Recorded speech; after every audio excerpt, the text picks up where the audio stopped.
With the mortgage app that your loan officer has shared with you, you will be able to do things such as fill out a loan application, upload documents, check on your loan status, and so on. First of all, if you already have a user profile with a password, you can choose the sign-in option to log into the app with your email address and password. If you are new or have never set a password, you'll want to tap the Get Started option instead.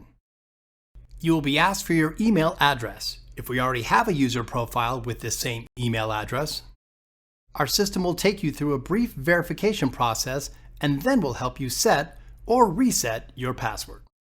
If the email you provide is not one we already have in our system, no problem. We will have you provide a few more details about yourself, including your name and your phone number to finish setting up your user profile. You will then receive a welcome from the loan officer who shared the app with you.